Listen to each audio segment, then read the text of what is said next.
नमस्कार दोस्तों, ब्लडी सत्य के आज के इस बहुत ही ज़्यादा हैरान कर देने वाले खौफनाक एपिसोड में मैं आप सभी लोगों के सामने एक ऐसी घटना की कहानी लेकर आ गया हूं जो इतनी ज़्यादा डरावनी है कि आप लोग सुनेंगे तो बहुत ही ज़्यादा चौंक जाएंगे, साथ ही साथ डर भी जाएंगे। ये घटना सन 2019 में मुस्कान नाम की लड़की के साथ बीती थी। ये एक ऐसी घटना थी जिसकी वजह से एक हंसती खेलती मासूम सी लड़की कुछ ऐसा फेस कर गई जिसकी कल्पना ना ही उसने और ना ही उसके परिवार वालों ने कभी भी किए थे। कुछ ऐसा फेस किया था जिसे आज भी आप सुनेंगे तो बहुत ज्यादा घबरा जाएंगे। दोस्तों, मैं बार बार क्यों कह रहा हूं आप लोग सुनेंगे तो, क्योंकि आप लोगों का सुनना बहुत ज्यादा इंपॉर्टेंट है। ये वीडियो लड़कियों के लिए बहुत खास हो सकता है क्योंकि इस वीडियो के जरिए, इस कहानी के जरिए एक बहुत इंपॉर्टेंट मैसेज मिलेगा लड़कियों के लिए। तो अंत तक इस वीडियो को देखिए और अपने परिवार वालों के साथ जरूर शेयर कीजिए कि एक गलती की वजह से, लड़कियों की एक गलती की वजह से क्या कुछ नहीं हो सकता।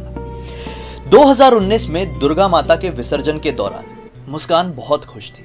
अपने मोहल्ले के कुछ दोस्तों के साथ, परिवार वालों के साथ दुर्गा माता के विसर्जन के लिए जाना चाहती थी। बहुत अच्छे से तैयार हुई थी आज।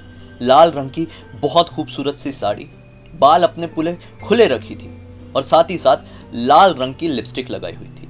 मुस्कान बेहद ही ज्यादा खूबसूरत लग रही थी, बहुत खुश थी। दुर्गा जी को ट्रक में बिठाया जाता है और जितने भी कुछ बच्चे थे वो ट्रक में सवार हो जाते हैं। बाजे गाजे शुरू होते हैं और माता की सवारी विसर्जन के लिए आगे बढ़ जाती है। सभी लोग पूरी तरह से एंजॉय कर रहे थे। घर से लगभग 200 मीटर की दूरी तय करने के बाद अचानक से मुस्कान, जो कि ट्रक के ऊपर ही खड़ी थी, उसे ऐसा फील होता है कि उसके सर में कुछ जोर से टच हुआ। वो ऊपर की तरफ देखती है तो क्या पाती है कि ऊपर की तरफ तो कुछ था ही नहीं, केवल एक बरगद का पेड़ था। मुस्कान को समझ में नहीं आया कि मेरे सर पे इतनी जोर से क्या लगा है। आसपास के दोस्तों को ये बात बताती है जो उस समय मौजूद थे। दोस्त लोग कहते हैं कि शायद कुछ ऐसा हुआ होगा जो तू नोटिस नहीं कर पाए, लेकिन एक चीज हम लोग नोटिस कर रहे हैं, तुझे अपने बाल बांध लेने चाहिए। बाल खुले रखना ठीक नहीं होता है। मुस्कान को इस बात की कोई भी जानकारी नहीं थी कि ऐसी जो नेगेटिव एनर्जीज है वो खुले बालों से बहुत ज्यादा अट्रैक्ट होती है। और मुस्कान के तो बहुत ही खूबसूरत और बहुत ही ज्यादा घने काले बाल थे। मुस्कान इस चीज को इग्नोर करती है और एंजॉय करते करते आगे बढ़ जाती है। माता का विसर्जन होता है और फिर कुछ और देर ये बच्चे लोग डांस करते हैं और फिर ट्रक में सवार होकर अपने अपने घर पहुंच जाते हैं। मुस्कान जब अपने घर पहुंचती है तो रात के 9:30 बजे का समय हो रहा था।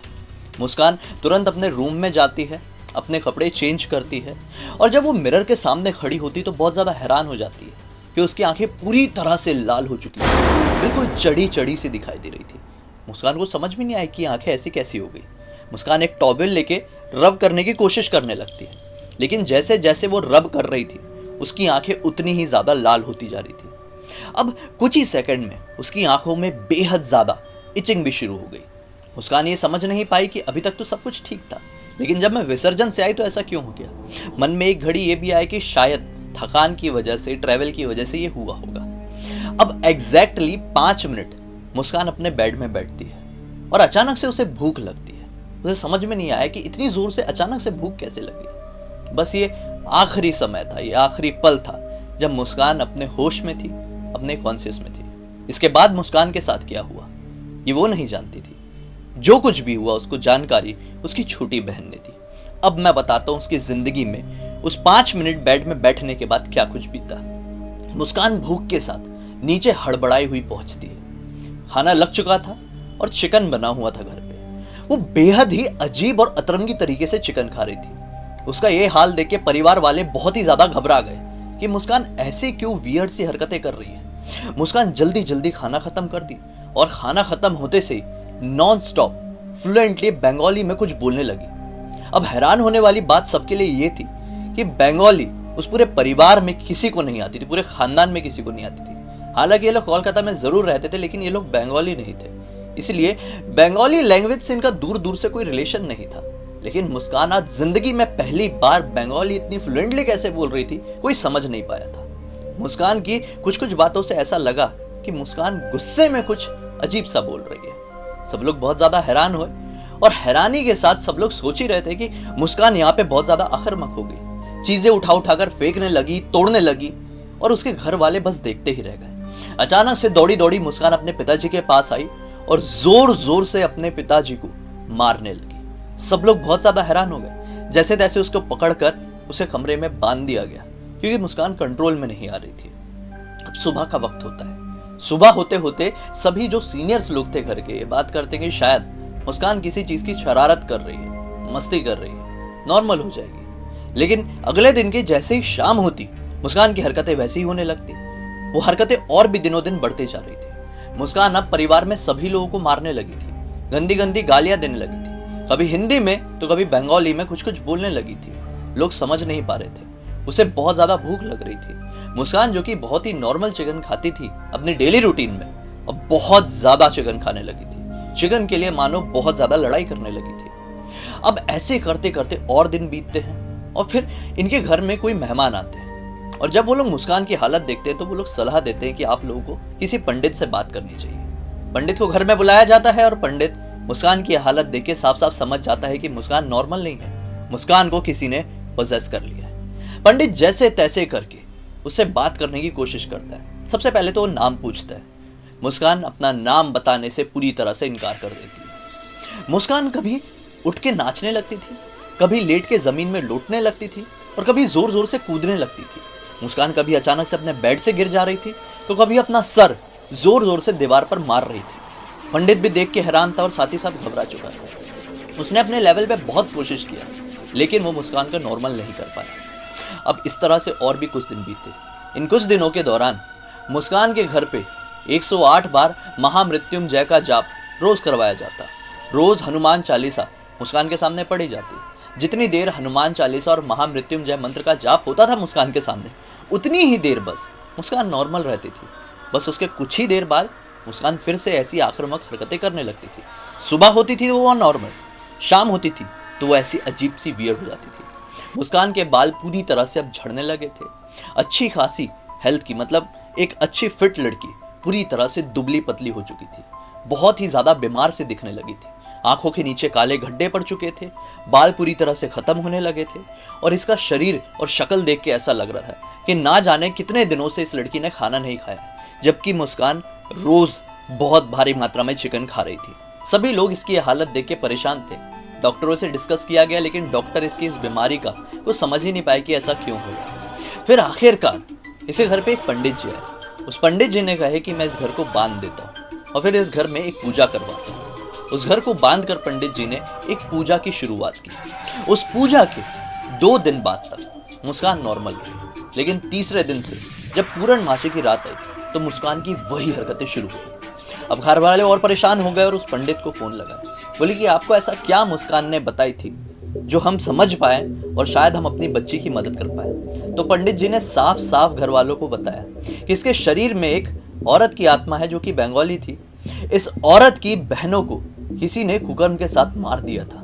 उसके बाद इस औरत ने आत्महत्या कर ली थी। ये औरत मुस्कान के शरीर में केवल और केवल इसलिए आ रही है कि वो अपने साथ और अपने परिवार वालों के साथ हुए इस बुरे कामों का बदला ले सके। उस आत्मा ने साफ साफ पंडित को यह बताया था कि जब तक वो अपना बदला नहीं ले लेगी वो इस लड़की के शरीर में रहेगी। और कभी कभी वो औरत की आत्मा अकेली नहीं अपनी बहनों के साथ भी आती है। यानी कई बार मुस्कान के शरीर में केवल एक आत्मा तो कई बार 4 आत्माएं होती थी। ये बात सुनकर परिवार वालों के पैरों तले जमीन निकल गई। साथ ही साथ पंडित जी ने यह भी बताया कि मुस्कान की हालत इतनी ज्यादा कमजोर हो चुकी है कि उसे संभाला नहीं गया, उसे ठीक नहीं किया गया तो आने वाली पूर्णमासी की रात में मुस्कान की मृत्यु हो जाएगी। सभी लोग बहुत ज्यादा घबरा गए। पैर से लेकर चोटी तक अपना जोर लगाने लगे कि जैसे तैसे करके हम अपनी बच्ची को नॉर्मल कर पाए। और फिर आखिरकार उन्हें पता चला एक तांत्रिक का, जो कि बहुत ही ज्यादा फेमस था, ऐसे बड़े बड़े केसेस को सॉल्व कर चुका था। रातों रात उसके पास पहुंचा जाता है। वो तांत्रिक अपनी पूरी कोशिश करता है लेकिन उस आत्मा को उसके शरीर से बाहर नहीं निकाल पाता। फिर फाइनली उसका एक हाथ उसके एक कान में बांधता है, कान में इस तरह से कुछ बांधता है और उसके एक कान में सरसों का तेल डाल के उससे कान में कुछ मंत्र पड़ता है। और फिर अचानक से पास में ही रखी एक बोतल में वाइब्रेशन सी फील होती है और यहाँ मुस्कान बेहोश हो जाती है। वो जो तांत्रिक था उस बोतल को बंद करके मुस्कान के पिताजी के हाथ में दे देता है। कहता है कि जितनी दूर हो सके इस बोतल को दफना के आ जाओ और ऐसी जगह पर दफनाना जहां पर तुम्हारे परिवार वालों का कभी जाना ना हो पाए। पिताजी वहां से निकलते हैं और लगभग 1 घंटे का ट्रैवल करके एक घने जंगल में पहुंचते हैं और वहां पे इस बोतल को दफना कर वापस लौटते हैं। आधी रात का वक्त हो चुका था। मुस्कान बेहोश पड़ी थी। परिवार वाले मुस्कान को उठाकर अपनी कार में डालते हैं और सभी लोग अपने घर की तरफ आगे बढ़ जाते हैं। आने वाले 2.5 दिन तक और मुस्कान इसी तरह से सोई हुई रहती है और उसके बाद मुस्कान की आंखें खुलती है। शाम का वक्त होता है। सभी लोग और ज्यादा घबरा जाते हैं कि अब शाम हो चुकी है, मुस्कान क्या फिर से वही हरकतें करेगी। लेकिन खुशकिस्मती की बात है, मुस्कान अब नॉर्मल हो चुकी थी, लेकिन केवल अपनी हरकतों से, अपने शरीर और अपनी तबीयत से नहीं। उसकी तबीयत इतनी ज़्यादा ख़राब थी, उसका शरीर इतना ज़्यादा टूट चुका था कि मुस्कान को रिकवर करने में काफ़ी ज़्यादा समय लग गया। और फाइनली कुछ महीनों बाद मुस्कान रिकवर हुई और ये सारी घटनाएं मुस्कान को उसकी बहन ने बताई। और फिर फाइनली ये पूरी कहानी मुझे मुस्कान के एक दोस्त ने इंस्टाग्राम में लिख भेजी। दोस्तों, इस कहानी से एक सबक मिलता है कि लड़कियों को हमेशा अपने बालों का ध्यान रखना चाहिए। रात में चाहे कोई भी समय हो, रात के समय खासकर मैं तो ये कहूँगा, आप अपने घर से बाहर निकले तो अपने बाल बांध के निकले। अगर आप अपने बाल नहीं बांधते हो और अगर आपके बाल सचमुच में बहुत ही ज़्यादा सुंदर और बहुत ही ज़्यादा हैवी है, तो विश्वास मानो ऐसी एनर्जीज आपके बाल से बहुत ज़्यादा अट्रैक्ट होती है। आपको अपने बालों का और अपने शरीर से आ रही स्मेल का बहुत ध्यान रखना है। आपके शरीर से बहुत ज़्यादा अच्छी स्मेल नहीं आना चाहिए। इन शॉर्ट, आपको बहुत अच्छा परफ्यूम लगाकर घर से बाहर नहीं निकलना चाहिए। ऐसी शक्तियाँ स्मेल से और खूबसूरत घने काले बालों से बहुत ज़्यादा अट्रैक्ट होती है। बचना है तो इन चीज़ों का हमेशा हमेशा आप लोगों को ध्यान रखना चाहिए। उम्मीद है आप लोगों को ये कहानी अच्छी लगी होगी, साथ ही साथ कोई जानकारी भी मिली होगी। मुझे पहली बार देख रहे हैं तो इस चैनल को सब्सक्राइब करके बेल आइकन दबा के ऑल के ऑप्शन में क्लिक करना, क्योंकि इसी तरह के हैरान कर देने वाले खौफनाक वीडियोस आप लोगों के सामने रेगुलरली लेके आते रहता हूँ। इंस्टा के लिंक वीडियो के डिस्क्रिप्शन बॉक्स में मिलेगी, क्लिक करके डायरेक्टली वहां पर पहुंच जाना। चलिए हम कल फिर से एक और हैरान कर देने वाली कमाल की खौफनाक कहानी के साथ आप लोग के सामने जाहिर हो जाएंगे। तब तक के लिए बहुत बहुत धन्यवाद। आपका दिन शुभ हो।